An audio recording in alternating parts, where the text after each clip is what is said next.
तर राज्यातील उच्च शिक्षण घेणाऱ्या मुलींसाठी आर्थिक मदत आणि आत्मविश्वास वाढवण्याच्या दृष्टिकोनातून 2,000 रुपये पॉकेट मनी उपलब्ध करून देण्याचा उच्च आणि तंत्र शिक्षण विभाग निर्णय घेण्याची तयारी करतोय।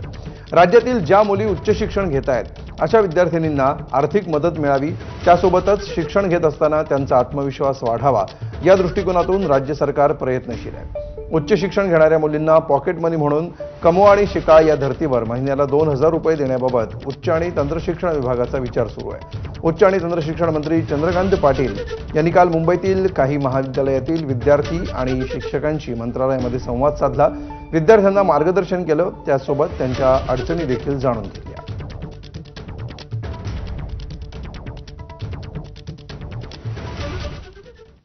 दरम्यान या पॉकेट मनीवर अमित ठाकरेंनी काय प्रतिक्रिया दिली आहे बघूया। पॉकेट मनी हे देणं हे आई वडिलांचं काम असतं। जर त्या 2,000 मध्ये 2,000 माझ्या मुलाला नसतील द्यायचे मला आणि सरकार देत असेल उगाच, तर जबाबदारी सरकार घेणार आहे का? फुकट पैसे कसले वाटताय तुम्ही? कॉलेजची हालत पहिले नीट करा ना। कॉलेज लेवलला तुम्ही फुकट पैसे देताय। ज्या मुलांना आता अक्कल येते, जे मुलं तरुण आहेत त्यांना माहित नाही, त्यांना फुकट 2,000 रुपये आल्यावर काय होईल? मी जेव्हा पैसे देतो मी जबाबदारी घेतो ना, तो काय करतोय? सरकार कुठून पैसे द्यायला लागलं फुकट? मॅच्युरिटी तर येऊ दे त्यांना। फुकट पैसे दिल्यावर, ह्या वयात फुकट पैसे दिल्यावर त्यांना कमवायची इच्छा राहील पुढे?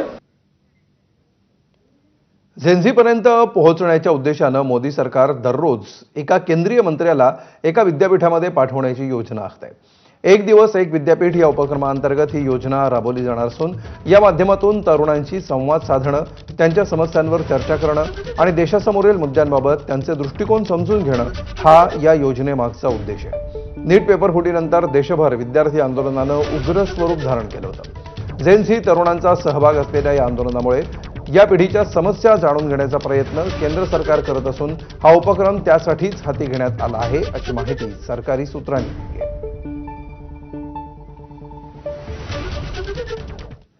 दरम्यान यावर मुख्यमंत्री देवेंद्र फडणवीसांनी काय प्रतिक्रिया दिली आहे बघूया।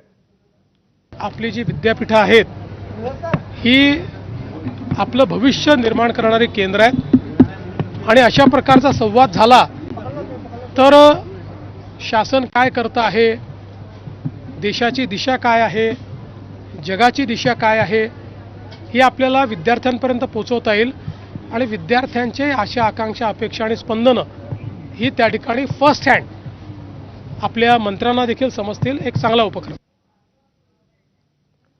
दरम्यान झेन्झीनं भाजपचं ढोंग ओळखलं असल्याची टीका संजय राऊत